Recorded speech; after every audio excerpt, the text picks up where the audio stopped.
दुष्काळ आणि इतर नैसर्गिक अडचणीच्या काळामध्ये दूध उत्पादनाचा धंदा शेतकऱ्यांसाठी कायम आधार ठरलाय। मात्र यामध्ये आमूलाग्र बदल करत दुधाची उत्पादकता आणि बाजारीकरण यासाठी राज्यातल्या सर्व दूध संघांनी एकत्र येऊन गुजरातच्या धर्तीवर एकच ब्रँड विकसित करावा असं आवाहन केंद्रीय कृषी मंत्री शरद पवार यांनी केलं आहे। महानंदच्या महत्वाकांक्षी टेट्रा फिनो प्रकल्पाचं पवार यांच्या हस्ते उद्घाटन झालं, त्यावेळी ते बोलत होते। हे सगळं दूध गुजरातवरून हरियाणात येतं।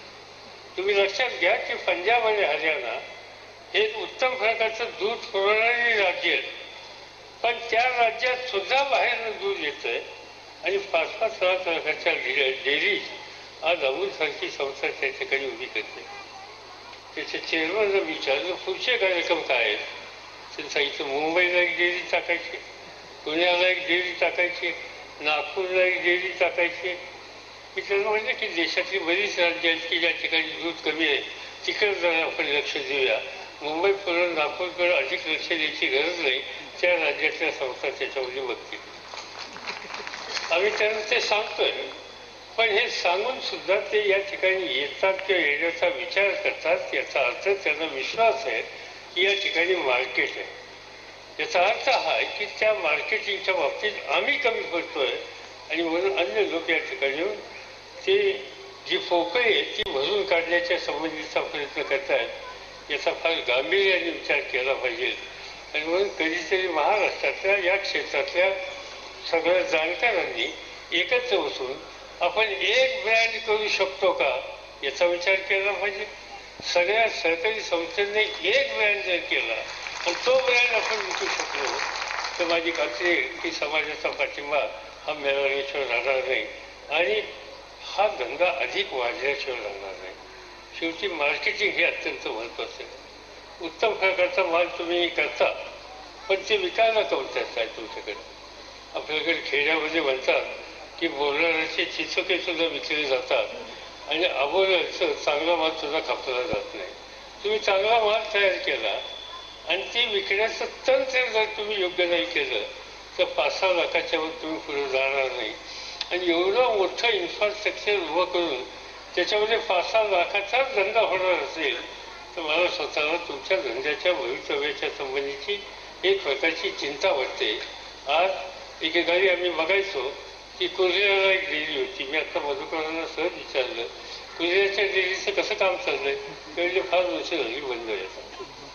दुसरी वरळीची डेअरी होती, तिचा एकंदर दुधाचा कारभार, किती टक्के दूध, किती लिटर दूध, या सगळ्या गोष्टीचा विचार केला तर समजची सगळी जागा प्रॉपर्टी बघितल्याच्या नंतर त्याला न शोभणारं काम त्या ठिकाणी होत आहे। या सगळ्या गोष्टीचं मुख्य कारण मार्केटिंगच्या संदर्भात महाराष्ट्रातलं सगळी आपली यंत्रणा ही अत्यंत कमी पडलेली आहे आणि म्हणून याच्यामध्ये अधिक लक्ष देण्याची गरज आहे। अधिक प्रॉडक्ट हे आपण तयार केले पाहिजे। तुम्हाला मी सांगू इच्छितो की जगातल्या अन्य देशातले लोक महाराष्ट्रातून मोठे प्रकल्प टाकतायत आणि त्यांचा माल हा अधिक किमतीने जातोय। तुम्ही चौकशी करा, उद्या मार्केटमध्ये जावा आणि नेसले मिल्क जे पाऊच तुम्ही 30 रुपयांनी विकता ते पाऊच ते 70 रुपयांनी विकता।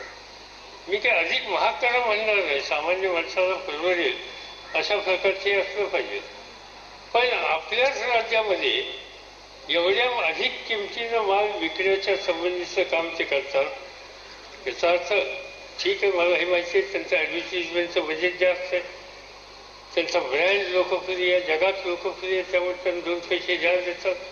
तर या सगळ्या गोष्टीचा विचार एकदा याच्यामध्ये बसून केला पाहिजे। मी एवढं सुचवेन की बाळासाहेब थोरात आहेत या ठिकाणी, जयंतराव पाटील आहेत, बाकीचे सगळे सहकारी आहेत, अजित या सगळ्यांनी एकदा कधीतरी आपण एकत्र बसूया, संघाच्या सगळ्या प्रमुख लोकांना बोलवूया आणि महाराष्ट्रातला दुधाच्या धंद्याचा मार्केटिंगचा कारभार हा अधिक चांगला कसा करता येईल त्यासाठी आपण एकत्रित काय करू शकू याचा विचार हा आपण सामुदायिकपणे करू आणि महाराष्ट्राच्या जनतेची ही गरज आपण भागून पण बाहेरच्या राज्यामध्ये सुद्धा लष्कराला किंवा आर्मीसारखी संस्था यांना सुद्धा त्यांची गरज भागवण्याच्या संबंधीचा प्रयत्न करू। कारण याचा शेवटी लाभ तो खेड्यापाड्याच्या गरीब माणसाला आहे। आज दुष्काळाचं संकट आहे, पण दूध वाढते असं मधुकरराव सांगतात.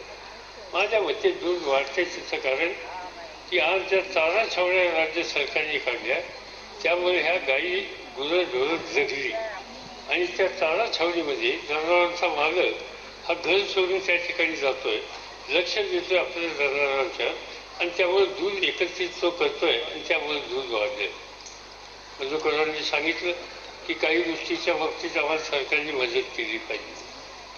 निर्यात याच्यावर मर्यादा होत्या, विशेषतः पावडरच्या संबंधी मधुकररावांनीच मागणी केली होती की याच्यावरची बंदी काढून टाका, ती काढून टाकली.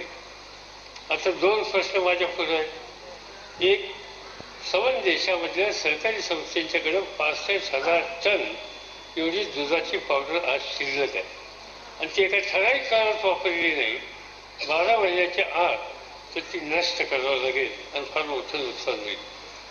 आणि मग तीच मुक्ती तिच्यावर प्रक्रिया करून आपण ती रिवाय करू शकलो तर तिचं आयुष्य आणखीन एखाद्या वर्षाने वाढू शकतं आणि त्यासाठी जवळपास किलोला 10 ते 12 रुपये खर्च आहे. आणि म्हणून मध्यंतरी आम्ही एक ऑर्डर काढली की ज्या सरकारी संस्था आपल्याकडं 12 महिन्याच्या आसपास शिल्लक असलेली दुधाची पावडर त्यांच्याकडं तिचं पुनर्जीवन करण्याचं काम घेत असतील तर केंद्र सरकार प्रत्येक किलोच्या पाठीमागं 10 ते 15 रुपये त्यांना अर्थसहाय्य करेल की ज्याच्यामध्ये हा त्यांचा प्रक्रियेचा खर्च आहे किंवा थोडं नुकसान आहे, त्यामुळे त्यांचा आणखीन 1 वर्ष आपण आयुष्य वाढवू. आता दुसरा प्रश्न त्यांनी या ठिकाणी सांगितला आहे की निर्यातीला परवानगी असते पण त्यालाही सबसिडी द्या. तुम्हाला ठाऊक आहे की आपण जागतिक बाजार संघटनेचे सभासद आहोत आणि जागतिक बाजार संघटनेमध्ये कुठल्याही देशाने सबसिडी कशासाठी द्यायची याची एक गाईडलाईन आहे आणि त्यामुळे त्याच्यामध्ये बसायला मर्यादा आहे.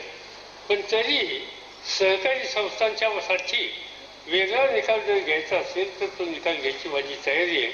मला फक्त एकदा कॉस्टिंग काढून द्या की तुम्हाला परदेशामध्ये आज माल पाठवायचा असेल तर परदेशातनं काय किंमत मिळेल, तुमचं नक्की उत्पादन खर्च किती आहे, शेतकऱ्याला किती जातं आहे, प्रक्रिया किती आहे, व्याजाचं किती आहे आणि नुकसान किती आहे, ह्याची शास्त्रशुद्ध आकडेवारी तुम्ही काढून दिली तर सहकारी संस्थांच्यासाठी यासाठी प्रोत्साहित अनुदान द्यायचा विचार हा या ठिकाणी करायला मला काही अडचण येणार नाही. आता पाहूया कृषी क्षेत्रातल्या ताज्या घडामोडी अर्थात ॲग्रो एक्सप्रेस.